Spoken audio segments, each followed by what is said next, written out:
Hello and welcome to The Woman Show. I'm Lenina Rassool. We are on the verge of 16 days of activism for no violence against women and children, and a new campaign that has just dropped is driving home the horror that is domestic violence. Now, we know that the rates of gender-based violence is very high in South Africa, and amidst all the noise, it's easy to experience GBV fatigue. And I don't just mean that we're feeling tired of it. We're feeling discouraged and helpless, as if there is nothing more that we can do. But this new campaign, in the form of a movie trailer titled "Every Day is Halloween," depicts a domestic violence situation as a horror film. Now, after the break, we are going to be chatting to Ayanda Borotho, who stars in it. She's an activist and a producer as well, about what the film trailer is about, what it means, and what they hope to achieve. But before that, we're going to have a look at the trailer. I must warn you, it is a bit shocking, and sensitive viewers should take the necessary precautions. Let's have a look.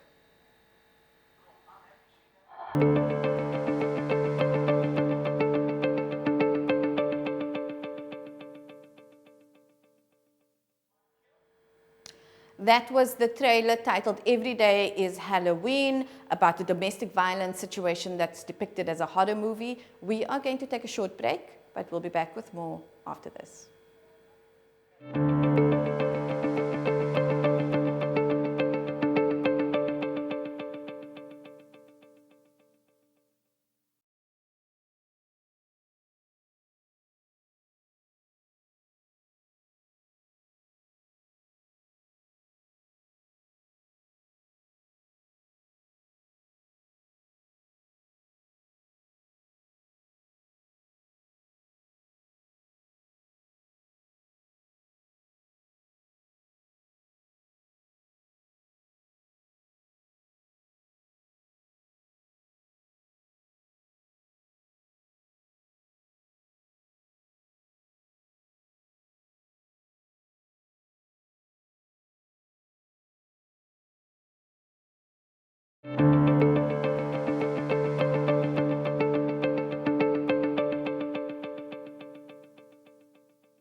Welcome back. You are still watching The Woman Show, and we are in studio with Ayanda Borotho, who is an actress and activist and producer, who has just released a trailer called "Every Day is Halloween." Now, the trailer is pretty interesting. We had a look at it before the break, and it depicts domestic violence as an everyday horror for women. Ayanda, welcome, and thank you so much for joining us. Hi there, welcome, and thank you to everybody who's watching. I hope they'll enjoy the interview. So, Ayanda, I was blown away when I saw this trailer. The way it was done was really depicting it as a full-on horror movie. You wouldn't even know it was about domestic violence. And what it brought home to me was that it brought home really the horror of someone being in a situation, in a house, somewhere with somebody who is really attacking them, which is what domestic violence is about. But can you tell us a bit more about the campaign and how the trailer came about? So this is a DSTV multi-choice, and in partnership with the Uyinene Mrwetyana Foundation. And what they are doing is lending their hand in raising awareness about the horrors that women face every single day. And it's not just domestic violence; it's just violence on its holistic scale. The harassment, violations, violence that we experience on an everyday basis, whether it's in the places we work, whether it's in the communities we live, it's in the families we're born into. And what they did was use the concept of Halloween to reflect or depict just how fearful women are living in this country. So it basically is a parallel of what Halloween is. And even though that is fictional, but what we're saying is that the reality is, for millions of women in South Africa, this is a reality. This is their truth on an everyday basis. Yes, and I mean, that's so true. And I think, sometimes there seems to be a GBV fatigue because the rates of violence, I think, are so high and we're constantly exposed to it. And I think what this trailer did, and what it definitely did for me when I watched it, was sort of break one out of that. You spoke about, Halloween and a lot of those movies and a lot of that hype being fictional. But this one, this really just merged it together, merged the horror, merged domestic violence, merged it with gender-based violence. And it was interesting because it was an interesting way to use storytelling to tell the real story of GBV. And so I was wondering, how did this idea come about? And, what do you think how can media and storytelling sort of join the fight against gender-based violence? Okay, so let me start by saying it's interesting that you say that this approach was something that kind of evoked, I'll say maybe the activist spirit in you because of the fatigue around GBV. And I've been saying this a lot in my interviews, that this came at a time for me when I was GBV fatigued. And I keep referring back to the Nosicelo story that broke, the young woman who was sliced to pieces and her body parts placed in a suitcase and left on the side of the road. I think when that story broke for me, I just found myself in a place of hopelessness and despair. I honestly felt defeated. I just felt like with all the noise that whether it's activists and normal people around the world have been making about GBV, certainly the messaging over the last 5 years has intensified.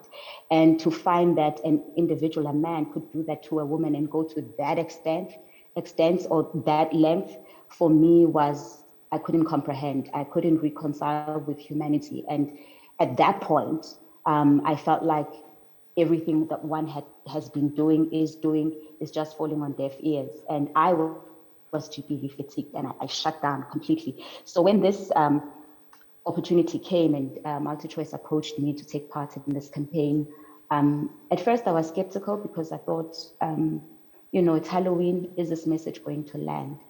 But then I remembered the power of storytelling and that people connect with the emotional journey of the character. And I think for me, storytelling is important in that regard.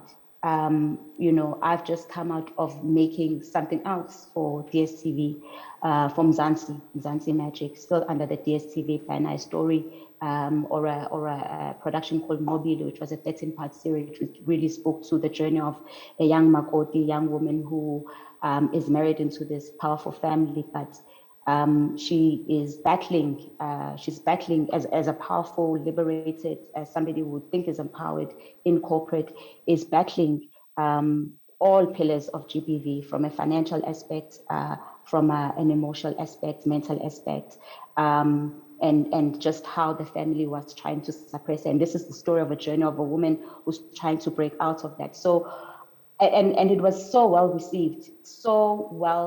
It was unbelievably received, and it did far better than anything we ever thought that this series could have done for a Monday slot. And so I think it is important to understand that as much as there is GBV fatigue and people are tired, I think we have to be innovative and creative in how we communicate these messages. And I think when we're authentic about them, there's no way that people are going to ignore us. So storytelling is vital in that way because it forces you to walk in the journey of the character of whom the story is being told through. And that's important because when we can connect and relate, then we're able to somewhat feel what they are feeling. And I think that's the most powerful thing about storytelling, is that, we are then able to feel what the person is feeling. So when people were saying to me that when they saw the trailer, it really scared them. They were really, they were thinking, would I even be able to watch the entire film? And I thought that's exactly it. That's exactly what we want to evoke. We want people to feel what it is like to be a woman in this country. I love what you're saying, and I like about, that the aim of the trailer was to shock people out of the GBV fatigue, especially at the time when we're feeling, I know exactly what you mean, helpless and despair, and there are days when you wonder, are we even shifting the needle, doing the work that we're doing, and the role of storytelling in that.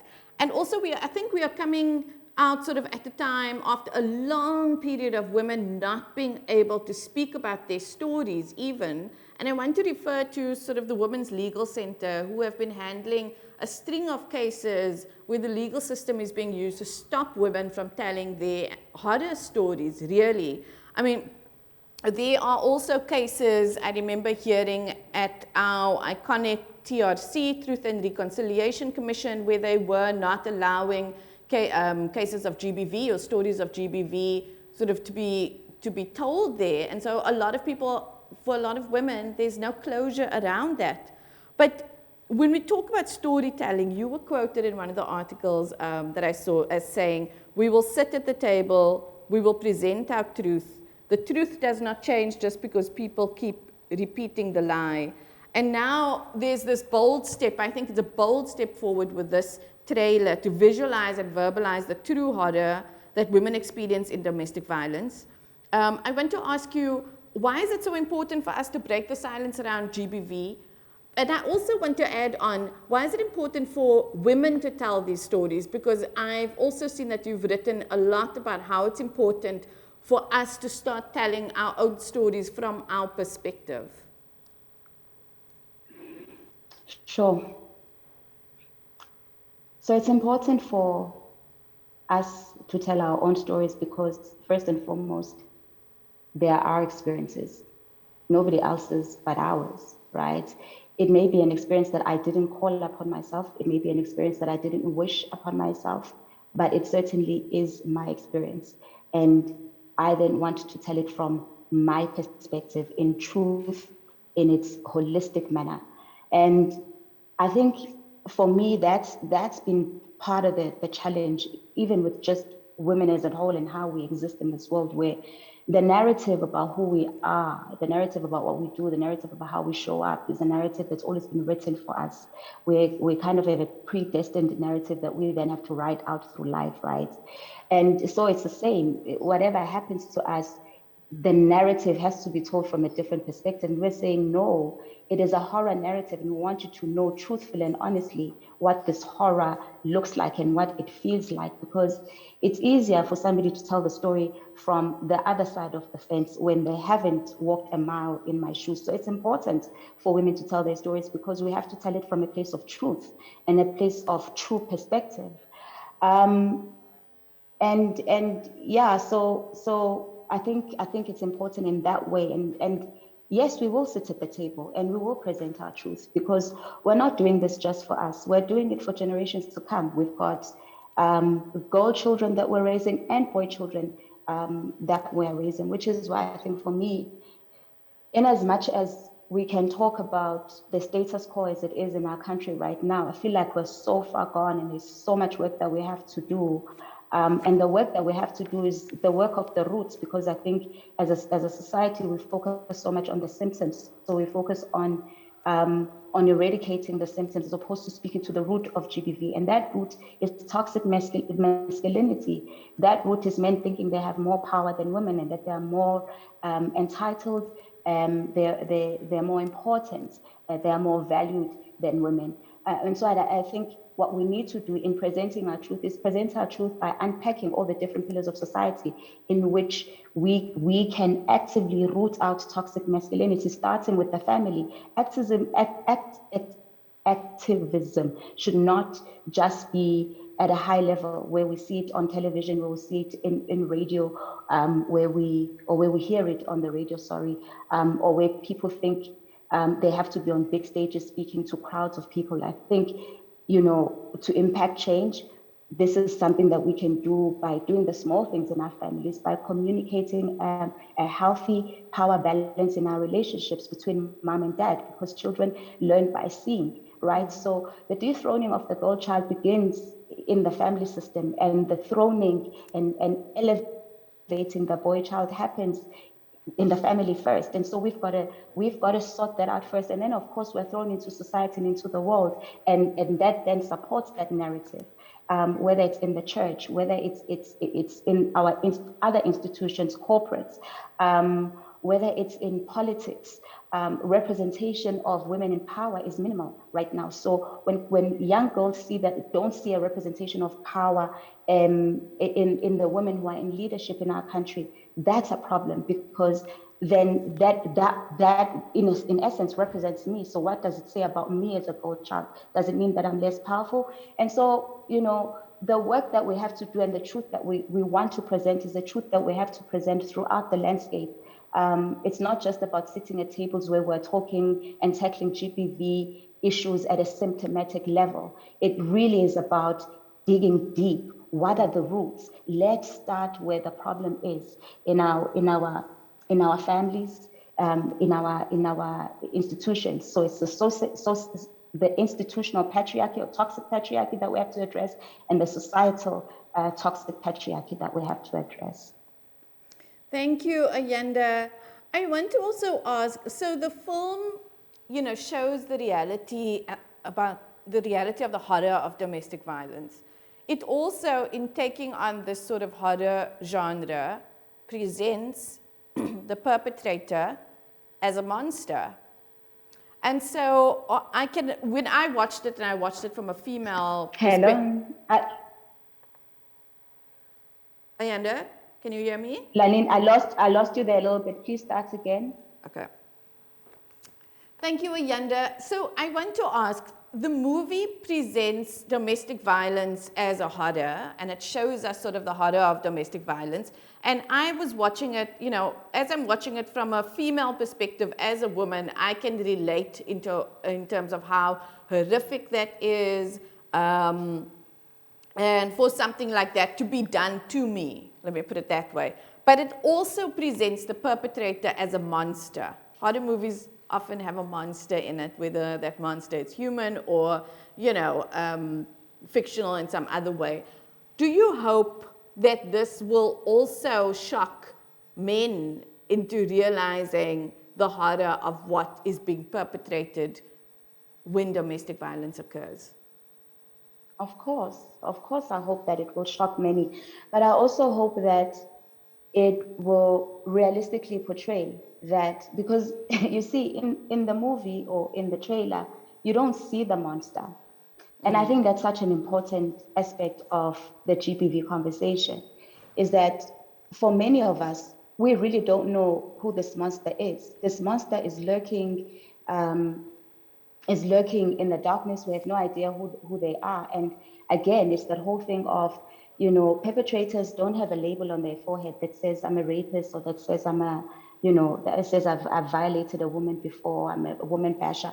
They don't. And so you just never know. And this is part of the scariest or the horror of that life for women, is that we're constantly fearful because we actually don't know. It could be your father that rapes you as a young child. It could be your husband who turns around and slaps you after he's just said he loves you. It could be somebody who's in leadership in an institution where you work, that you trust because they're a leader, and they turn around and violate you. It could be somebody who's a man of the cloth who would violate. So it speaks to exactly that these perpetrators don't have labels on their heads, and that is the most horrific. One of the most horrific aspects of GBV is that we're actually walking amongst and living amongst perpetrators every single day, and we don't know. I date a guy because I think he's really cute and he's sweet, and 2-3 weeks later he turns on me. I walk to the post office like Uyunene did I walk down to the post office to go and get a parcel. I'm told to come back later, and then I end up dead. This is somebody who's in service, and I don't think that I shouldn't have to think that going to the post office would land me or would land me in a grave, right? But this is it. We're fearful because we don't know. We just live amongst perpetrators, and we don't know. They're in our families, they're in our workplaces, they're in our churches. They're everywhere. I know, right? And I'm just thinking as you're speaking that often, a large part of that horror is the illusion of safety. Is the illusion that we're going to be safe in institutions, that we're going to be safe in our homes. And horror movies often start, I'll never forget the first time I watched It. about the Hearted Clown, and it started with this beautiful scene of a mother hanging up her washing with a kid like riding a tricycle between the sheets, and it was just so normal and so safe, and yet obviously it wasn't. Ayanda, we have to take a break soon, but I wanted to ask you, the trailer is part of a campaign to raise funds. Can you just tell us a little bit more about that? So as mentioned before, it is a partnership between DSTV MultiChoice and Box Office and the Uyinene Foundation. And people can go onto Box Office to rent the trailer or watch the trailer. And in essence, by doing that, you are then donating funds to the Uyinene Foundation. So this is a fundraising campaign for the Uyinene Foundation in partnership with DSTV MultiChoice. And so what happens is you go onto, I think it's Box Office, and you can sort of rent to watch the trailer along with some more information about the foundation, and that money is then donated to the foundation itself? Yes, precisely, exactly it.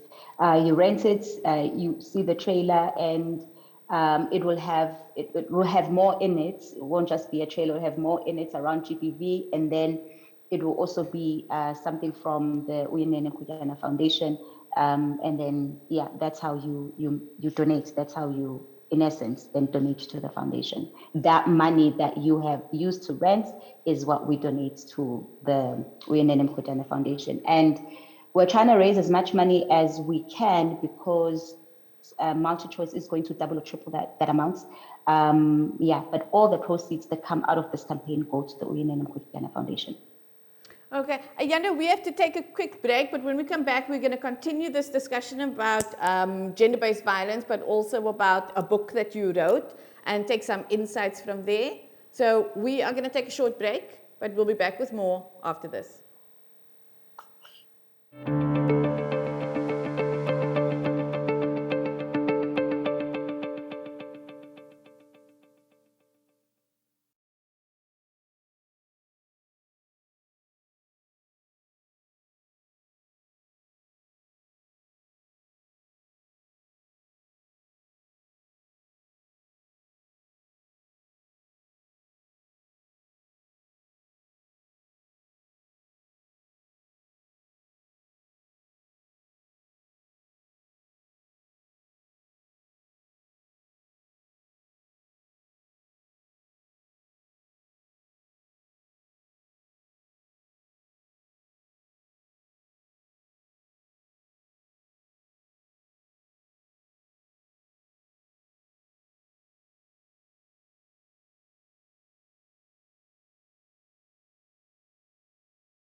Welcome back. You're still watching The Woman Show, and we are in studio with Ayanda Borotho, who's an actress, activist, and producer. And we have been chatting about a new trailer that has just been released on the 1st of November called Every Day is Halloween, that depicts domestic violence as the horror that it is. Ayanda, so we want to continue the conversation. You know, I also want to chat about a book that you wrote and released in 2019, which was titled Unbecoming, to Become: My Journey Back to Self. And so I'm assuming it's a memoir of some kind. I will give a disclaimer, I haven't read the book, but I've read pieces of it. And it was really interesting because we know that gender-based violence is often also related to societal roles that are ascribed to women and men. You mentioned earlier toxic masculinity, entitlement, and lots of conversations that I have with women are about the way we've been socialized to be subservient and to serve and to defer, and also, you know, issues with worth. You know, I think a lot of women are trying to break out of that mold now and trying to find sort of who are we and how do we exist as whole human beings. So I think I want to start to just ask, you know, what is the book about and what drove you to write it? So I can sum up the book by quoting a quote that is right at the end of the book, the very last page of the book, which reads, perhaps the journey is not about becoming anything, but that perhaps the journey is about unbecoming everything that the world has ever taught you you were, so that you can truly become what you were created or who you were created to be.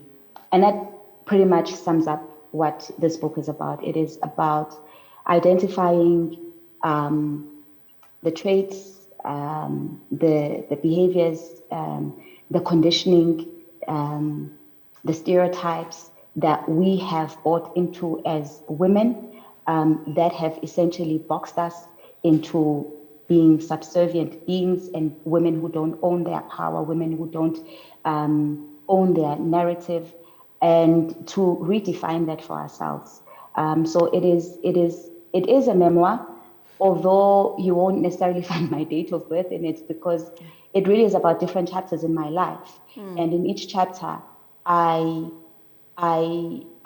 unpack a particular story, and then I unpack some of the lessons and reflections around it. But in essence, the thread is unpacking patriarchy and how it shows up in our everyday lives, and how that then has created the narrative that women fall into, or that women serve, or that women are defined by.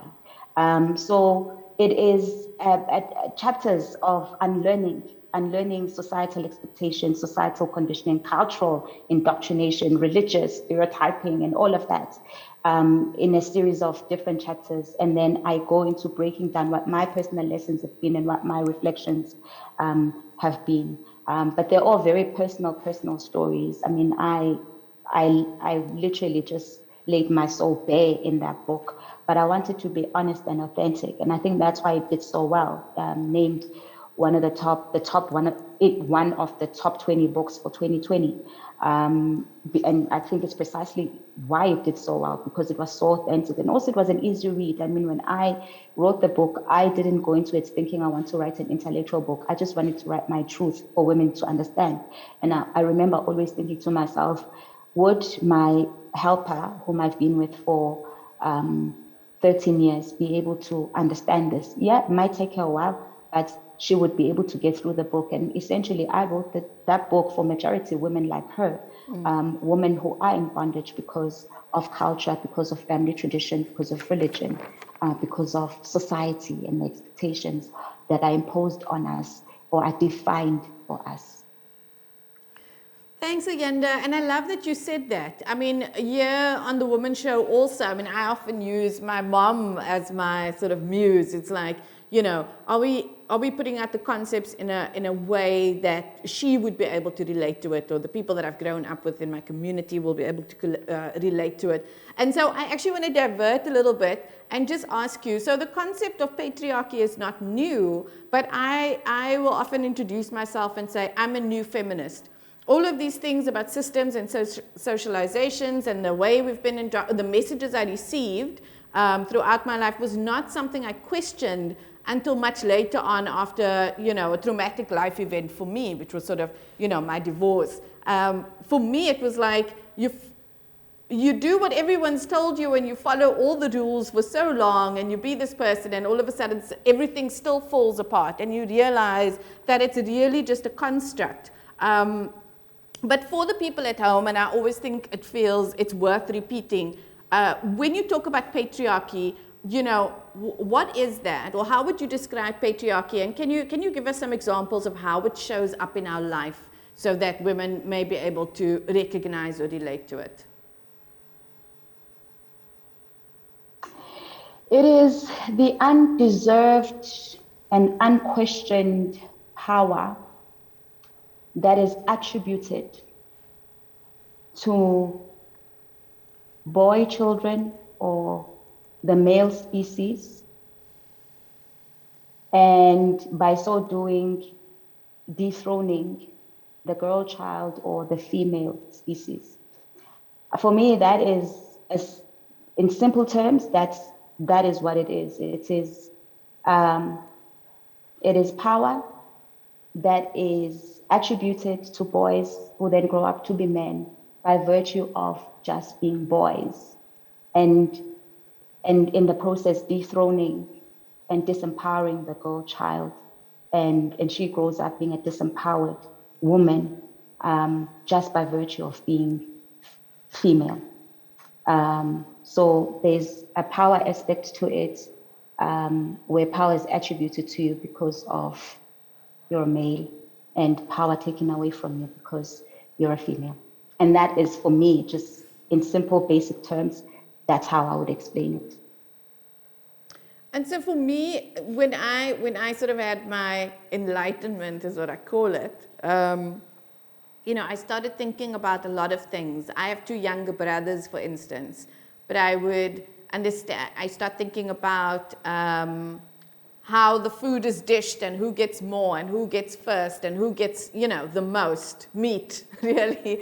Or, you know, curfews that are imposed on girls as opposed to boys who are, in my case, they were younger brothers. And so lots of things, you know, sort of coming up that way. And are those things that you would encourage, and I want to say encourage people, but especially parents, I think, to notice when they want to start thinking about patriarchy, thinking about equality as opposed to these traditional structures that give boys and men more power?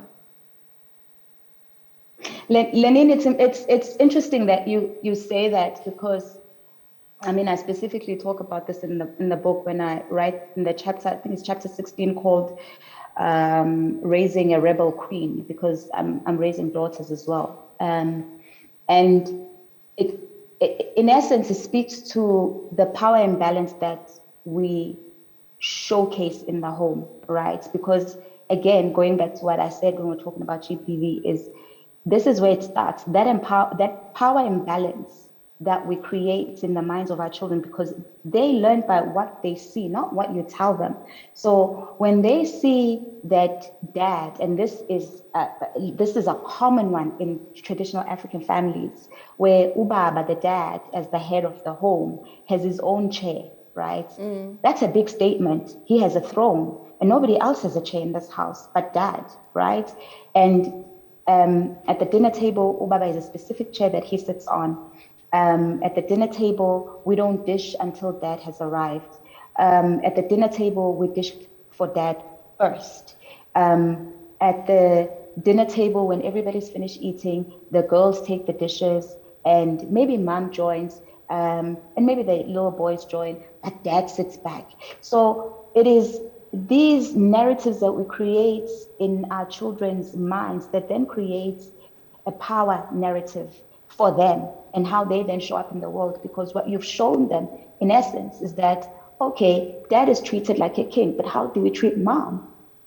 How are we treating mom? You know? And so this is important. It is important that this power imbalance is, is addressed in the family construct first, before we even go out and talk about society. Hence, I talk about being able to impact change in the spaces in which we are effective in, because in your family, that is where you have influence. It is your sphere of influence. And we have to be conscious and deliberate about how we are influencing our children, how we want them, what kind of children are we wanting to bring up, what kind of children are we wanting to present to society. And we have to be deliberate and conscious. And these things are done through the little things. It's not the major things, it's the little things. It's the chair, it's the who takes the dishes, it's the how mom is treated. It's the little things, and they become big things in how we show up in society, or how our children show up in society. I mean, you say that, and then it's also sometimes the big things, because now I'm thinking about the trailer, I'm thinking about sort of domestic violence. I've often said on the show, you know, that when we had domestic violence in our home when I was a kid, and now that I'm older, I think about, my God, how did I, as a 7-year-old, wake up the next day and just go to church and go to school as if nothing happened, because that's what they do.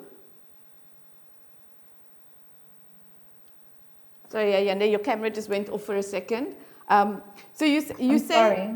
It's okay, I'll start over quickly. So yes, it is the little things, but it's also the big things. And I've said in previous shows, you know, that we experienced domestic violence when I was a kid. And I'm always amazed how, when I think back now, if I was a 7-year-old, and my daughter's 7 now, so it's that straight context, how did I wake up the next day and just go to church or go to school as if nothing happened? Because when we think about how we treat dad versus mom, we also see that this violence is perpetrated, this horror went on, but it was sort of okay because the next day no one spoke about it, no one said anything about it, you know, and that, for me, we establish safety in the home. We show kids what is safe and what is not safe, and in that way we show them that domestic violence, or the horror of domestic violence, I'm guessing, is the way that we normalize it, that it's okay that that happened, and that's our context that we take away. And I think that was also what was so powerful about the show, because I can read as much as I want to about GBV, and I can listen to everybody's stories, but I'm still, to a degree, used to it, I think. And so watching this trailer again, I think affected me because it gave me sort of a different perspective or a different frame with which to view domestic violence.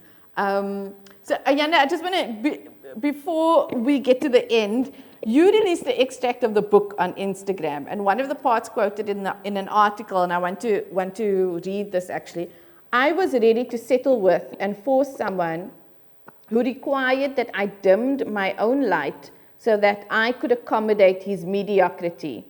I've since come to the realization that any man who requires a woman to dim her light for his is simply not man enough to be in the presence of her light. And so it's a very personal statement, and it speaks to sort of, you know, when we're saying we're socialized to defer, socialized to be subservient, socialized to really dim our light in the presence of maleness. Can you just tell us what are the ways that showed up for you, the dimming of your light, the thought process, possibly a little bit, and you know, what happened when you realized this? Sure, it's such a long story. I'm going to try and paraphrase. But what had happened is I dated somebody who was a gangster, and he hadn't left his ways. But by this time, I was a working corporate executive. And because there was so much pressure from my family to get married, because I had the car, I had the house, I had, you know, I had the life. And in fact, I was the breadwinner.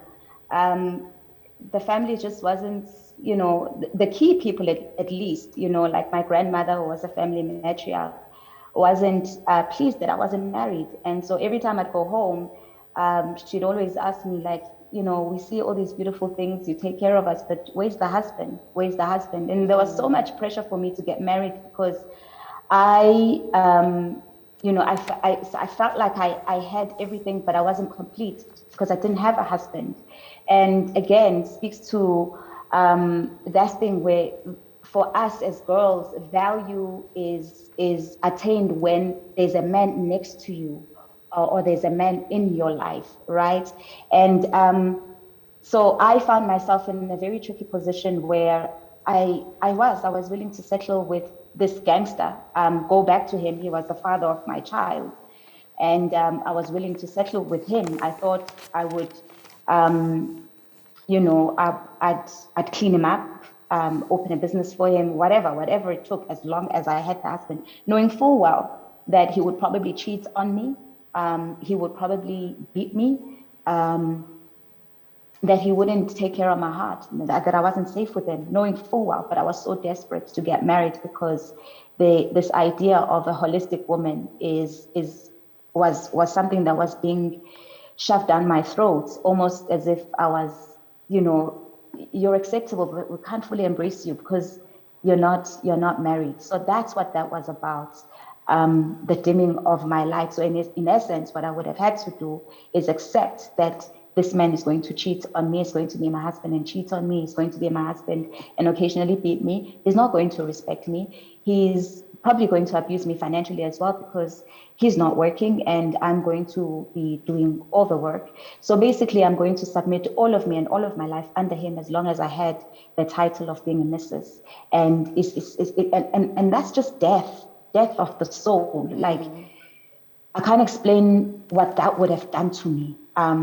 I would essentially be a dead soul in a living body, because you literally taken away my every right to exist in a manner that is loving, in a manner that is peaceful, in a manner that is joyful. You take away all of that from me. You take away my light, and I'd surrender myself to, I'd call it darkness, just so I can feel like a whole woman. And it's a huge problem for a lot of women and a lot of young girls. Thank God I didn't proceed with that decision. I didn't proceed with that. I saw the light after tons and tons of prayer. But there are a lot of women who are in marriages, in relationships where essentially they've lost themselves. Their light is so dim because they can't be who they are in the fullness of their glory, in the fullness of their potential, in the fullness of their beauty, in the fullness of their power, because there is this somebody who feels so insecure when you're that powerful. And that's part of the mistake that we make with our children, as Michelle Obama says, is that we raise girls to be responsible, and then we protect the boy child. And then the same boy child who's been raised protected must marry the responsible girl who was raised for hardship. And it becomes a problem. And it's a problem we create when our children are young. Raise boys protected, raise girls to be responsible, and they grow up to be adults, and the two can't dwell in the same environment, because there's one who's insecure and there's one who's so powerful because they've been raised to be responsible. This protected boy was essentially emasculated at a very young age, but we think that by protecting them, we're just doing what we should do for boys, when in essence, that is where the emasculation actually begins. We do it. And then these boys can't cope with powerful women who are dynamic, who are responsible. It becomes a problem because I've never been taught that. Ayanda, that is so powerful. It resonated so much with me. I think it's going to resonate such a lot with the viewers as well. We have 1 minute left. Do you have a quote or a word of advice or something to share just with our women out there? Oh, maybe two things. Live, but don't leave yourself behind. I know we're taught to live for everybody else and to not live for ourselves. We shouldn't be pressured into feeling guilty for living for ourselves. Live, but don't leave yourself behind. And then the second thing would be, let's continue doing the work. I know people are tired.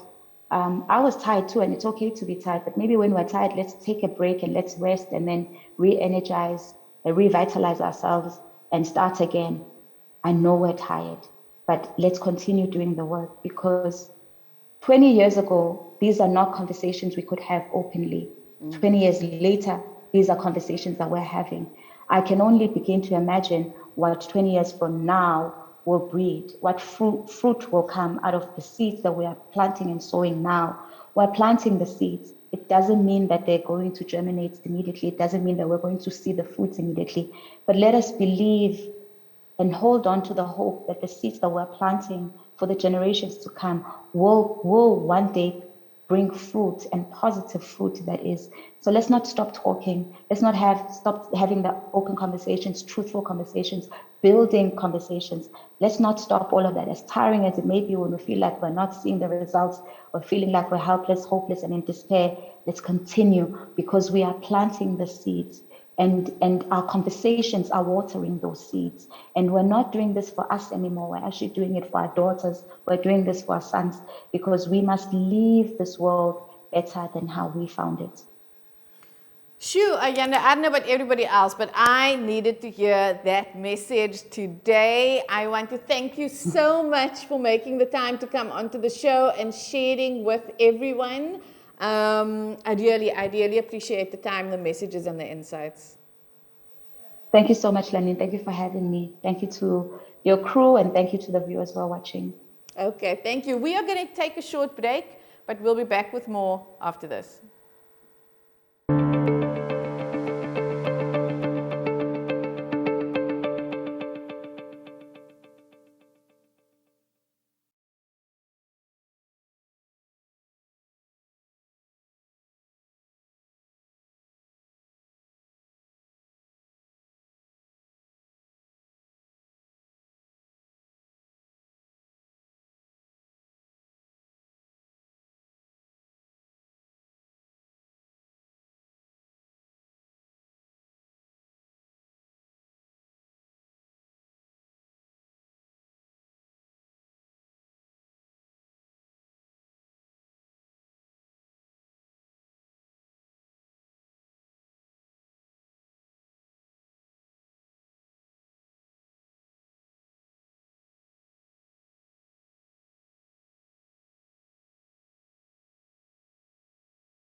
Welcome back. We are speaking about domestic violence and the horror of domestic violence.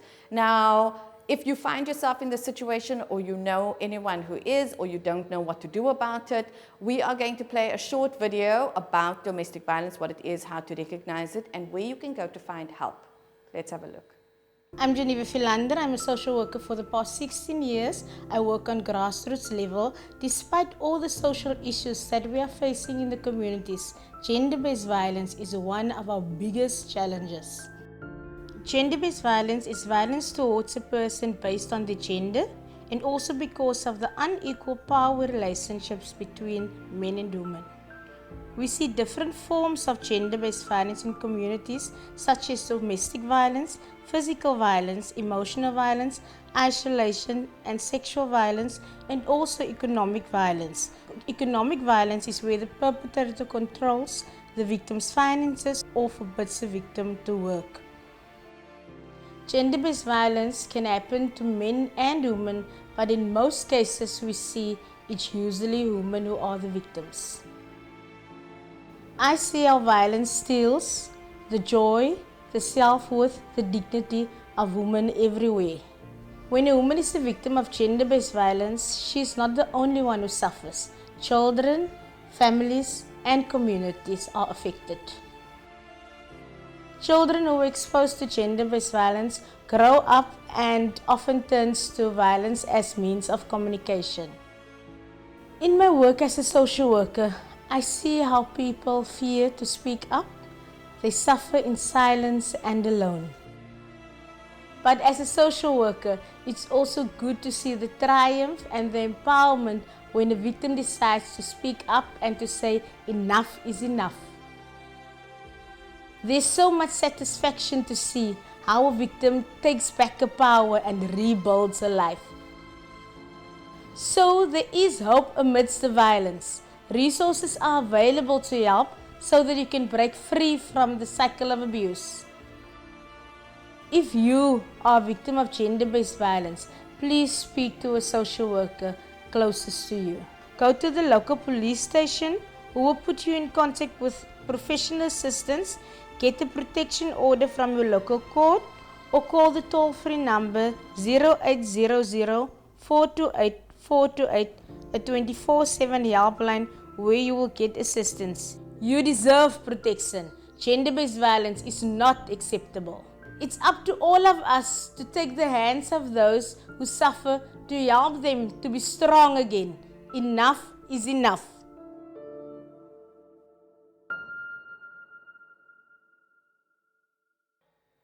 And that brings us to the end of the show. Remember, you have a right to live a life free from violence. I'm Lenina Rassool. Goodbye.